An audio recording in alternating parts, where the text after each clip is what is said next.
ఇంకా ఎదిగే కొలది అవి ఏం చేస్తాయంటే ఇంకా దూరం వెళ్తాయి, ఇంకా దూరం వెళ్తాయి, అమ్మకు దూరం వెళ్ళిపోతాయి. అప్పుడు ఏ పిల్ల అయితే తల్లికి బాగా దూరంగా వెళ్ళిపోయిందో ఆ పిల్లని ఎత్తుకోవడం ఈజీయా కాదా చెప్పండి? అమ్మకి ఎంత దగ్గరలో ఉంటే అంత కాపుదల దొరుకుతుంది. ఎప్పుడైతే అమ్మకు దూరంగా వెళ్ళిపోయిందో అది ఎత్తుకెళ్ళిపోవడానికి అది పైనుంచి చూస్తూ ఉంటుంది. తల్లికి ఎంత దూరంలో ఉందో పిల్లని చూస్తుంది, చూసి అమాంతం వచ్చి పట్టుకుని వెళ్ళిపోతుంది. తల్లి పిలుస్తుందండి, పిలిచినా అంటే నేను ఎదిగిపోయాను కదా అనుకుంటుంది. ఏమి ఎదిగిపోయింది? తల్లి కాపుదల లేకపోయినా దాన్ని రక్షించుకునే అంత ఎదిగిపోయిందా? ఎదగలా. ఎదిగింది కానీ తనకు తను కాపాడుకునే అంత ఎదిగిపోలేదు. అది ఇంకా తల్లి అవసరం ఉంటూనే ఉంటుందండి. మీరు గమనించండి, తల్లి అవసరం ఎప్పటి వరకు ఉంటుందండి, ఎప్పటి వరకు ఉండదు చెప్పండి? మీరు తల్లి అయ్యారు కదా,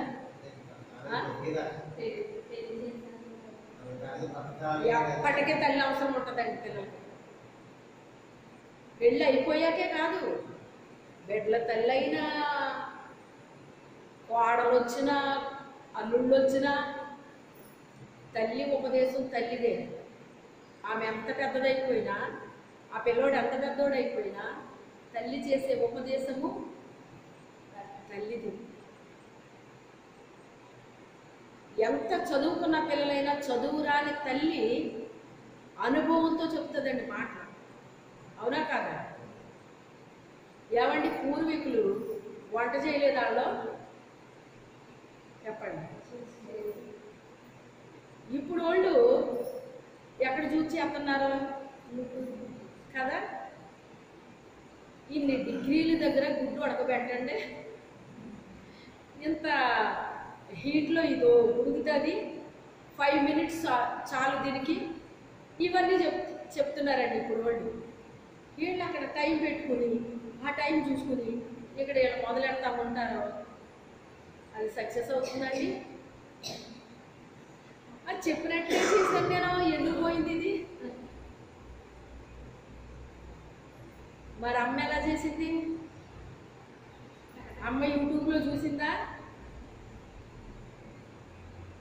కొన్ని అమ్మ దగ్గర నుంచి వచ్చేవి ఉంటాయి, కొన్ని అనుభవంలో నుంచి వచ్చేవి ఉంటాయండి. మరి ఎన్ని డిగ్రీల దగ్గర గుడ్డు ఉడకబెట్టాలని తెలిసింది అమ్మకప్పుడు? మన అమ్మకు కాదు, మన అమ్మమ్మల నుంచి కదా ఇవన్నీ వచ్చేసి, ఎప్పటి నుంచో పూర్వం నుంచి. వాళ్ళకి ఎలా తెలిసినాయి అవన్నీ? పుల్లల పొయ్యి మీద వంట ఎలా చేశారు వాళ్ళు? మనం సిమ్మిలో పెట్టాలి దీన్ని, హైలో పెట్టాలి దీన్ని అని పెడుతున్నాం మనం. మరి ఈ సిమ్మిలు ఇవన్నీ ఎలా వచ్చినాయి ఆ పొయ్యిలోకి? మా అమ్మగారు పుల్లల పొయ్యి అయినా కానీ చాలా టాలెంటెడ్గా వండిదండి ఆవిడ వంట. మా ఇంటికి వచ్చిన వాళ్ళందరూ మా అమ్మ వంట చూసి ఆశ్చర్యపోయేవారు. అసలు ఇంత చక్కగా ఈవిడ ఎలా చేస్తారు? ఈవిడ ఆ మంట దానికి ఆ పాత్రకి ఎంత తగలాలో ఆ రీతిగానే ఆవిడ వండించింది అనమాట అండి ఆ పొయ్యిని. ఈవిడికి ఎలా సాధ్యం ఇది? దృష్టి పెడితే సాధ్యం అవుతుంది. అవునా కాదా? అది కొన్ని మనకి పూర్వీకుల నుంచి వచ్చేస్తాయండి కొన్ని అలవాట్లు. అవునా కాదా? ఎంతవరకు ఆవిడకి అది అవసరమో అంతవరకు అది ఎలా సెట్ చేసిందండి ఆవిడ. అయ్యో అత్తయ్య ఇది సరిపోద్దా అని వాళ్ళు కోడలు అయ్యి వాళ్ళు ఎక్కువ ఉండిపోరండి. మా అమ్మకి ఎక్కువ మా ఇంటి పేరులోనే ఉండేవారు అక్కడ. అందుకని ఎక్కువ కోడలు అయిన వాళ్ళు వచ్చేవారు అన్నమాట. అత్తయ్య ఎలాగా అలాగా అని చెప్పేసి అంటే నీకు ఎత్తికి ఎలా చూడవే, ఇది ఎలా చేస్తారో చూడదు అన్నమాట. కరెక్ట్గా సరిపోయింది. అసలు ఎలా తెలుస్తుంది? ఆవిడ చదువుకోలేదు కదా, ఎలా తెలిసింది? అనుభవాలు బట్టి, మన తల్లిదండ్రుల అనుభవాలు మనకి వస్తూ ఉంటాయి అన్నమాట. కొన్ని వాళ్ళ నుంచి మనకు కొన్ని వస్తాయి, మన అనుభవం నుంచి మనం కొన్ని తెలుసుకుంటాం. అవునా కదా? ఈ రెండు మిక్స్ అయ్యి ఎక్కడికి వెళ్తాయి? మళ్ళీ మన పిల్లల దగ్గరికి వెళ్తాయి కదండి. విని నేర్చుకుంటే వాళ్ళు అలాగే ఉంటారు. బాబు ఇవన్నీ మా వల్ల కాదు, మేము చేయలేము అంటే టేస్ట్లు రావట్లేదు. వండటం అవుతుంది కానీ ఏమి లేదు, దానికి టేస్ట్ రాదు. నువ్వు వండినట్టే నేను వండాను, నువ్వు వేసినన్నీ నేను వేసాను, కానీ నాకు రావట్లేదండి, రాదు దానికి. అంత ఓపిక ఎక్కడికి మీకు? ఇప్పుడు మీకు ఓపికలు ఉండవు. దేవుని యొక్క వాక్యము కూడా ఆయన అంటాడు కదా, యెహోవా ఉత్తముడని రుచి చూసి తెలుసుకోండి. వాళ్ళు చెప్పారు, ఏళ్ళు చెప్పారు, మంచిదే చెప్పారు, మంచిదే, కానీ మనం రుచి చూడాలి కదా దాన్ని. ఆయన ఉత్తముడని ఎలా తెలుసుకోవాలి? మనం ఆయన మాటలు వినాలి, మనం ఆయన మాటలు వినాలి. అది మన్నా అయి ఉండాలి. దేవదూతలు తినే ఆహారాన్ని వాళ్ళకి మాత్రమే కురిపించాడు ఆయన, అందరికీ కురిపించలేదు. నేను వచ్చిన టైంలో వాక్యాలు ఏమీ సరిగ్గా లేవు అని మీకు చెప్తున్నాను కదా, అప్పుడు ప్రార్థన చేయడం ప్రారంభించాను అన్నమాట అండి. నాతో కొద్దిమంది ఏకీవించారు. ప్రభువా, శ్రేష్టమైన వాక్యాన్ని ఇక్కడ అనుగ్రహించయ్యా, వాక్యం లేదు నాయన, వాక్యాన్ని అనుగ్రహించయ్యా, వాక్యాన్ని అనుగ్రహించయ్యా అని అలా ప్రార్థనలు చేస్తాయండి. ఒకరోజు మాలో ఉన్న ఒక ఆవిడ దర్శనం చూస్తున్నారట. అమ్మ, మన చేతుల్లో మన్నా ఉంది, అంతటా మన్నా కురిసినట్టుగా నాకు కనబడుతుంది.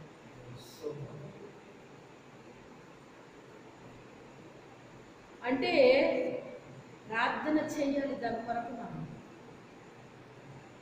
మన్నా తినకపోతే ఎలా బ్రతుకుతారా అండి?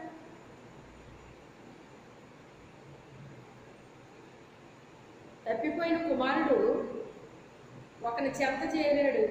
అక్కడ ఏమున్నాయి? అక్కడ పందులు ఉన్నాయి. పందులకి ఏం పెడితే సరిపోతాయి? పొట్టు పెడితే సరిపోతాయి. పందులకి పొట్టు సరిపోద్ది, రాజకుమారుడికి పొట్టు సరిపోద్దా? రాజకుమారులకి పొట్టు సరిపోదు, పొట్టుతో నింపుకోలేము కడుపు, కడుపు నింపుకోలేము సరికదా, పొట్టు తినం మనం. అవునా కదా? మనం రాజబిడ్డలం అయితే, మన తండ్రి రాజాది రాజు, ఆయన బిడ్డలు మనం రాజకుమార్తెలకు రాజకుమారులమైనప్పుడు పొట్టు ఎలా తింటాం మనం? అసలు తింటామా? దాని జోలికి వెళ్తామా అసలు మనం? ఆకలితో చచ్చిపోయి వెళ్ళాడండి అక్కడికి. బాబాయ్, ఈ ఆకలితో నేను చచ్చిపోతున్నాను అనుకుని వాడి దగ్గరికి వెళ్తే వాడేం చేశాడంటే పందులు మేపరాకు పంపించాడు. ఆకలేసేస్తుంది. ఆ పందులు తినే పొట్టైనా ఒకవేళ దొరుకుద్దేమో అనుకున్నాడు, కానీ పొట్టు తిన్నాడా? రాజకుమారులు కుమార్తెల పొట్లు తినరండి.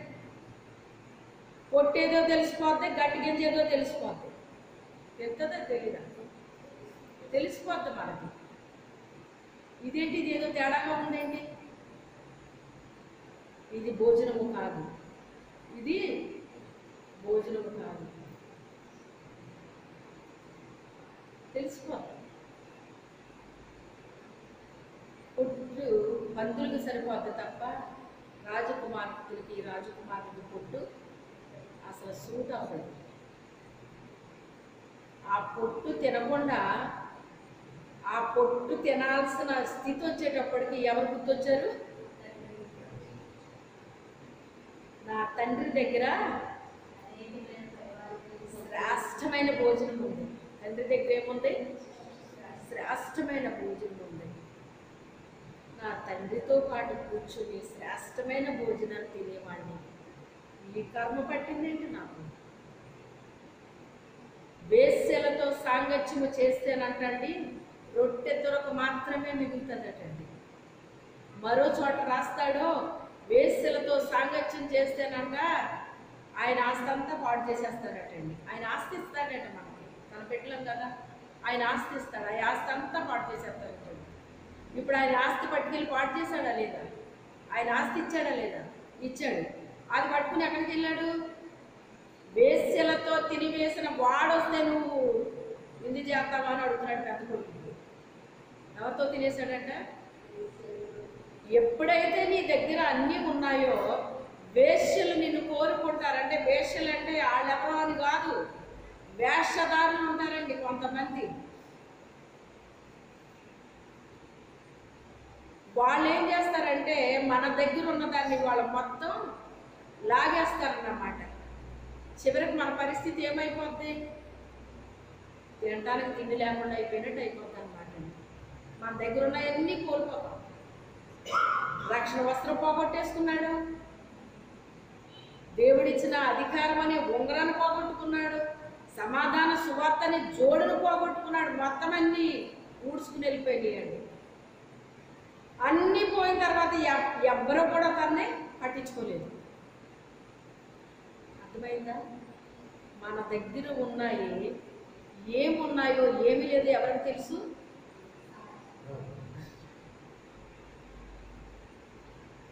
మన దగ్గర ఉన్నాయి అన్నీ కూడా వాడు లాక్కుంటేనే కానీ ఊరుకోడు.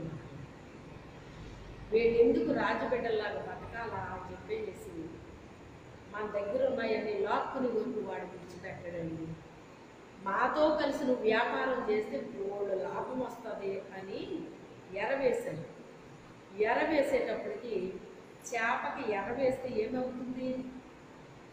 దాని నోట్లో అది గుచ్చుకొని అది విలవిల్లాడుతూ అది బయటికి రావడం తప్ప ఇంకా అది బతకడానికి చాయిస్ ఉన్నాయి, ఇంకా అవకాశం ఉందా? ఇక దానికి అవకాశం లేదు. ఎందుకంటే దుష్టుడు ఏం చేస్తాడంటే గాలం వేస్తాడు, దానికి ఎర్ర పెడతాడనమాట. ఏదో ఒక ఎర్ర పెడతాడండి. బాగానే ఎర్ర వేసారైతే నీకు అంటారు కదా, అలా వేస్తాడండి. ఎందుకంటే ఆత్మీయంగా మనం ఎంతో అంతో కొంచెం సంపాదించుకున్నాం కదా దేవుడి దగ్గర. అవన్నీ లాక్కోవడం కోసం వాడు ఏం చేస్తాడంటే యుక్తిగా ఎరవేస్తాడనమాట. ఎంత సునాయాసంగా పోగొట్టేసుకున్నాడండి. తండ్రి ఇచ్చిన ఆస్తి అంతా పోగొట్టేసుకున్నాడు. తినడానికి తిండి లేదు, ఉండడానికి ఇల్లు లేదు, ఎవరో కనీసం ఇలా రాను పిలిచినోళ్ళు లేరు, ఏమీ లేకుండా అయిపోయాడు. ఆ పందులు పొట్టు తినాల్సి వచ్చినప్పుడు అప్పుడు తెలిసింది దానికి వాడికి బాగా. నా తండ్రి దగ్గర ఉన్నప్పుడు నేను ఎంతో హ్యాపీగా శ్రేష్టమైన భోజనాన్ని నేను తిన్నాను కదా, చిచ్చి పొట్టు తినటం ఏంటి, నేను ఈ పొట్టు ఏంటి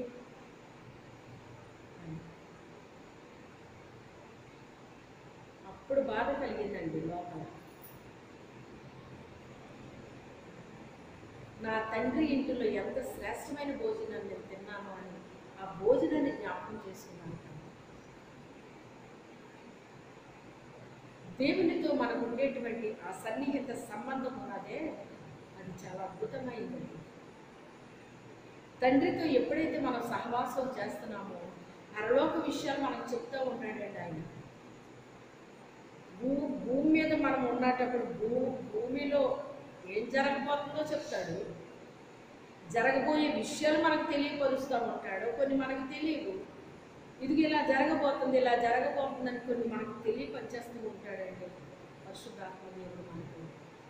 ఆ తర్వాత పరలోక విషయాలు కూడా అనేకమైన మనకి బయలుపరుస్తూ ఉంటాడు. అందుకే ఎన్నడూ ఆయన దూరం మనము అవ్వకూడదు. ఆ మన్నాను ఎప్పుడు కూడా మనము విడిచిపెట్టకూడదు. మన్నాను వదిలేసామా పుట్టే దొరుకుతుంది. లోకంలో ఎవరున్నారు మరి? వాడే ఉంటాడు. వాడి దగ్గర ఏముంటాయి? పందులే ఉంటాయి. ఆ పందులు పొట్టు తిని అబ్బాయి ఎంత టేస్ట్గా ఉన్నదో ఎంత టేస్ట్గా ఉందో అంటాయి. రాజకుమారులు తింటారండి పొట్టుతో కడుపు నింపుకోగలరా? అసలు తింటారా? చిచ్చి అంటారు కదా. ఇదేంటిది? ఇందులో ఆహారం ఎక్కడుంది? ఆయన ఈ పందులు ముప్పు ఏంటి, ఈ పందులతో నాకేంటి అని పందుల దగ్గర ఏం వాసన వస్తుందండి? దుర్వాసన వస్తుంది. ఎందుకంటే అవి అవి రోతలు తింటాయండి. అందుకే అంటాడు కదా, కడగబడిన పంది బురదలో దొర్లినట్టుంది. పందికి ఏది ఇష్టమంట? పాపం అనే బురదలో దొరలడం అనేటువంటిది దానికి చాలా ఇష్టం అంటాడు. ఒకసారి కడగబడినా కూడా మళ్ళీ వెళ్ళి అందులో ఆ బురదలో దొరుకుతూ ఉంటుంది అక్కడ. దానికి ఇష్టం అంటది, దానికి ఇష్టం అంట. అలా ఉండకూడదు మీరు అని చెప్తున్నాడు అక్కడ. దేవుని బిడ్డలమైన మనము దేవుని యందు విశ్వాసము, సంపూర్ణ విశ్వాసాన్ని కలిగి మనము ఉండాలి. కానీ ఆయన మీద మనం ఆనుకోవాలి తప్ప వేరేగా మనము దేవునికి దూరం అవ్వకూడదండి. ఎట్టి పరిస్థితుల్లో కూడా దేవునికి దూరం అయితే నష్టపోయేది ఉన్నది తప్ప లాభము సంపాదించేది ఎంత మట్టుకి మనకు ఉండదండి. మంచి వ్యాపారమే దేవుడు మనకిస్తాడు. ఏమిస్తాడు మనకి? తలాంతులు ఇచ్చి మంచి వ్యాపారం చేయమంటాడండి. నిన్న ఆమె చెప్పుకుంది కదా ఇంకొక ఆమె గురించి. ఆమె అంటే సేవ చేస్తుందంటండి. ఆమె ఓళ్ళంతా తిరుగుతుందండి. మా ఇంటికి రా అనేసి చాలాసార్లు పిలిస్తే వెళ్ళిందంటండి. ఎందుకు ఆమె సారాయి ఉంటుందంటండి. అసలు ఆమె సేవ చేస్తుంది సేవకురాలు నువ్వెలా అనుకున్నావన్నాను. ఆమె అలా చేస్తున్నా నాకేం తెలుసు అంటుంది. ఒక మంచి సామెత ఉంటుంది, దొందుకు దొంది. ఈమె దగ్గర కొన్ని అవలక్షణాలు ఉన్నాయండి, ఏమని నేను చెప్పను కానీ ఆ మరీ దరిద్రంగా ఉందన్నమాట. అలాంటి ఓడితో తిరక్క మనకు దేవుడు నీకు ఇచ్చింది ఏదో నీ పని నువ్వు చెయ్యి అంతే తప్ప అలాంటి వాడితో నువ్వు స్నేహాలు చెయ్యకు. అదేం సేవ అది? నిజంగా దేవుని సేవ చేస్తే ఆ పని ఎందుకు చేస్తుంది అని ఒక ఉదాహరణ చెప్పాను అన్నమాట. చెల్లమ్మ అమ్మని ఒక ఆవిడ ఉండిపోరు, ఈ అమ్మగారే తీసుకొచ్చారు.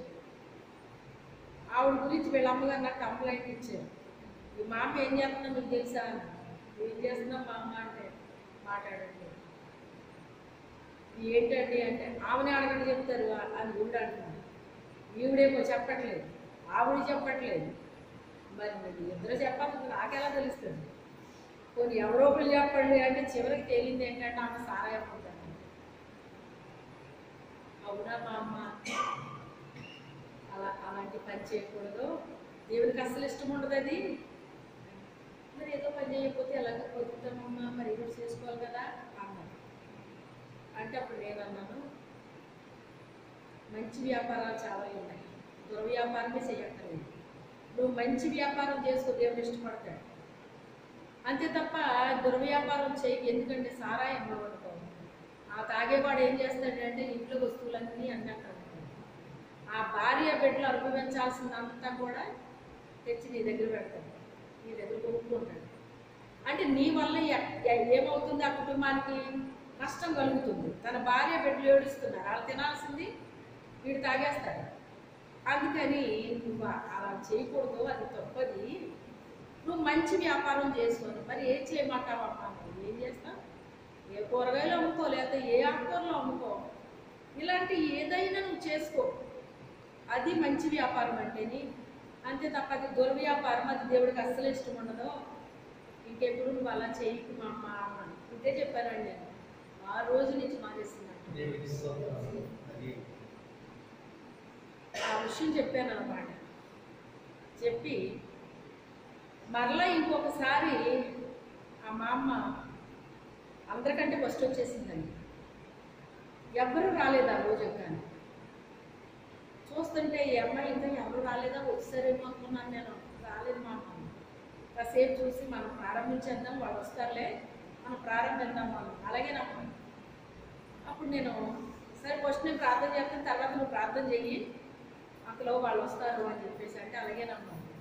నేను అనుకుంటున్నా మనసులో, ప్రభువా ఈ బిడ్డ రెగ్యులర్గా వస్తుంది, ఏం అర్థమవుతుందో ఏం అర్థం అవ్వట్లేదో నాకు తెలియట్లేదు, కానీ రెగ్యులర్గా వస్తుంది ప్రభువా, మరి బిడ్డ పరిస్థితి ఏంటి ఆయన అని నా మనసులో అనుకున్నానండి. నేను కొంచెం బాధ అనిపించింది నాకు. ప్రతి మంగళవారం నమ్మకంగా వచ్చేసేదండి. ఎందుకంటే ఆవిడ ప్రార్థన చేస్తే గుడగుడ గుడగుడ అంటాం తప్ప ఒక్క మాట ఏ రోజు నాకు అర్థం అవ్వలేదు. గొలుసు ప్రార్థన చేపించేదాన్ని, ఎప్పుడు నాకు ఒక్క మాట అర్థం అవ్వలేదు. ఈరోజు స్పష్టంగా ప్రార్థన చేసిందండి. నేను ఆశ్చర్యపోయానండి అసలు. బాబోయ్ ప్రభువా, ఎంత బాగా ఈవిడికి నువ్వు అర్థం చేయించావా? నువ్వు అర్థం చేయించకపోతే ఈ మాటలు ఎలా పలుకుతుంది? మీరు గమనించండి. తనకు అర్థం అవ్వకపోతే ఆ పదాలు ఎలా పలుకుద్దండి అక్కడ? ఏమి నేను చెప్పానో అవన్నీ కూడా ఎంత చక్కగా ప్రార్థన చేసిందంటే నాకు ఆశ్చర్యం కలిగింది అన్నమాట. ఎందుకంటే నా మనసులో నేను బాధపడ్డాను తన గురించి. తను నమ్మకంగా వస్తుంది, తిరిగి ఏమన్నా జరుగుతుందో లేదో, నేను చెప్పింది ఏమన్నా అర్థమవుతుందో లేదో. ఈమె ప్రార్థన చేస్తే అసలు బుడబుడా అంటారు, ఒక మాట కూడా నాకు అర్థం అవ్వట్లేదు.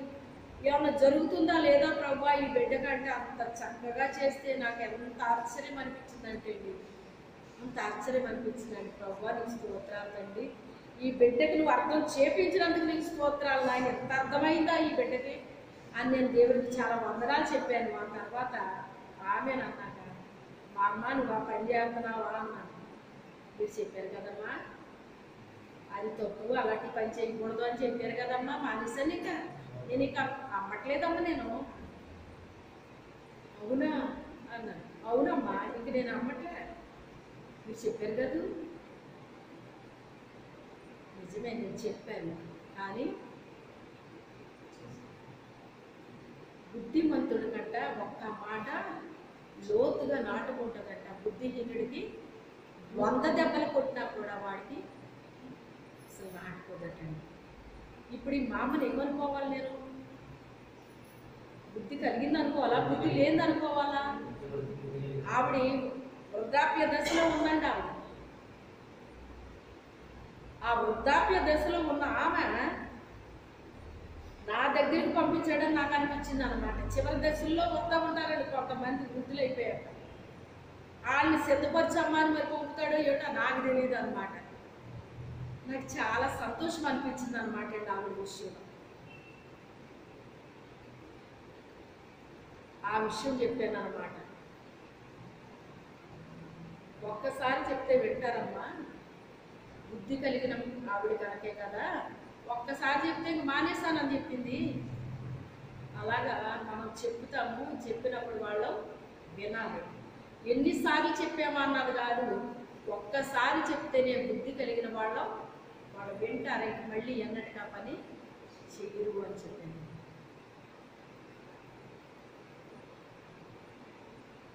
చూడండి, బుద్ధి కలిగినోడే కానీ వేశ్యలతో సాంగత్యం చేయడాన్ని బట్టి ఉన్న బుద్ధి పోయిందండి. బుద్ధి కలిగినోడా కాదా? బుద్ధి కలిగినోడే, కానీ ఏమైపోయింది?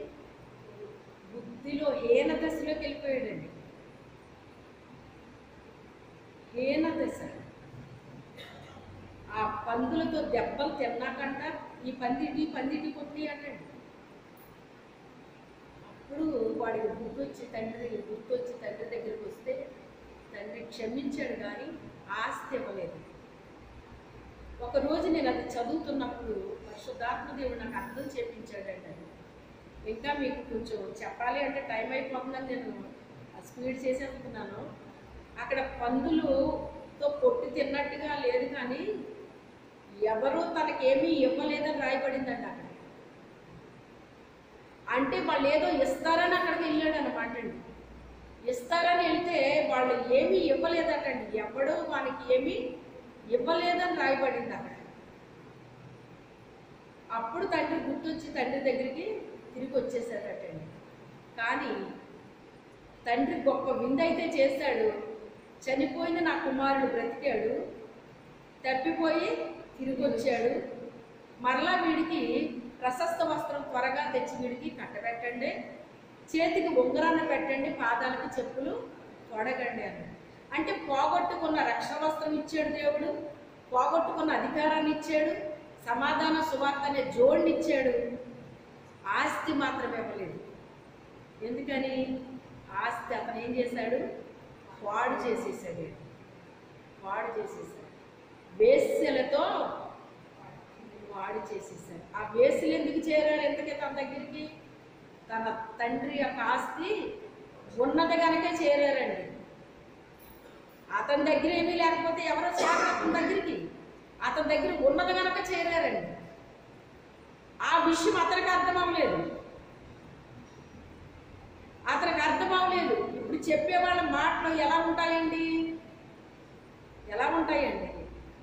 ఇంత తండ్రితో ఉన్నవాడు వెళ్ళిపోయాడంటే ఆ మాటలు ఎంత బాగుంటాయి. ఇతను వెళ్తాడు. చాలా జార స్త్రీ యొక్క మాటలు అటండి తేనె కంట నునుపుగా ఉంటాయటండి.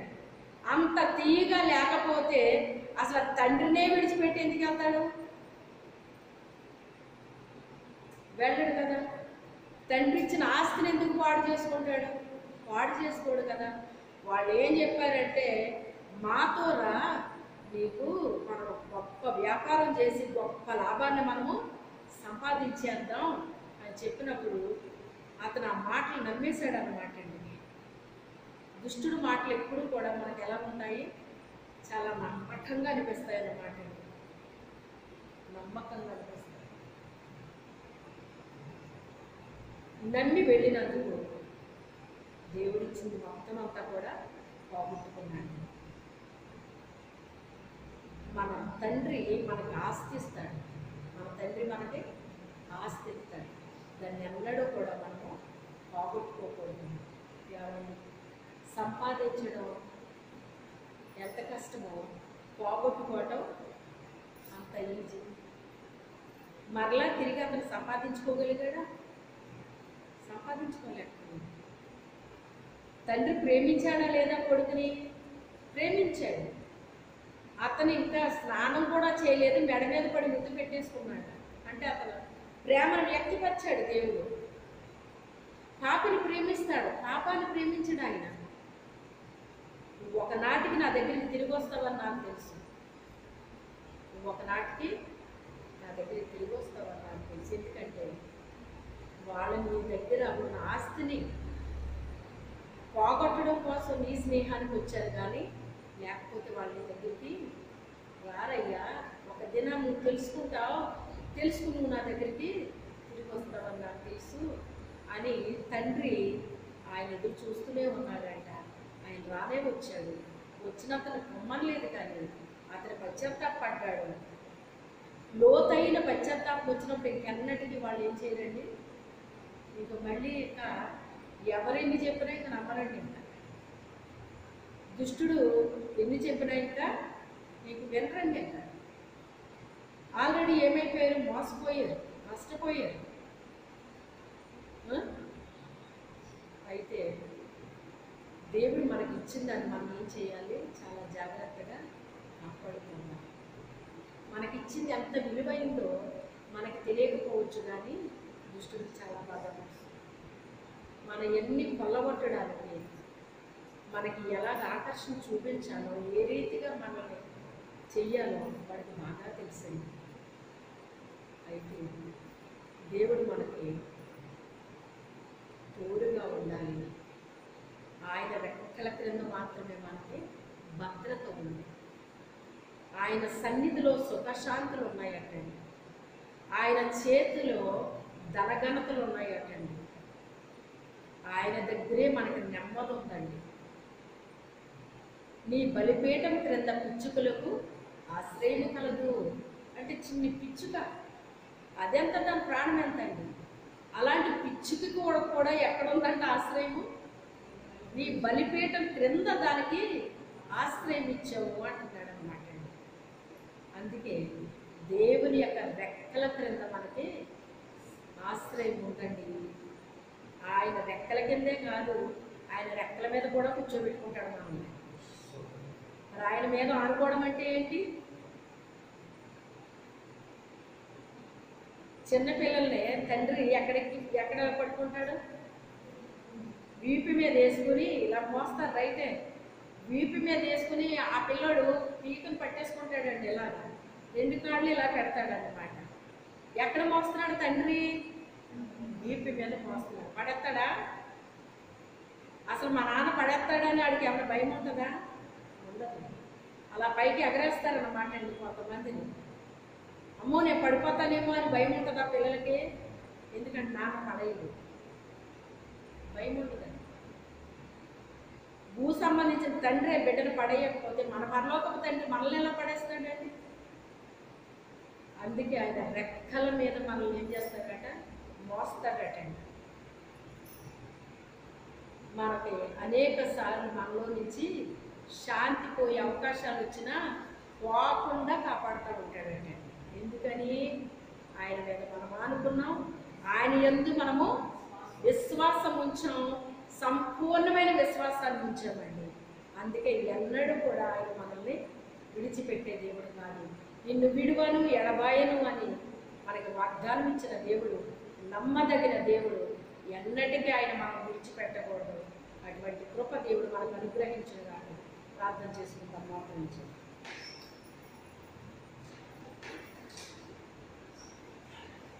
చెప్పబడిన వాక్యం నిమిత్తం మన మధ్యలో ఉన్న లత ప్రార్థన చేస్తారు.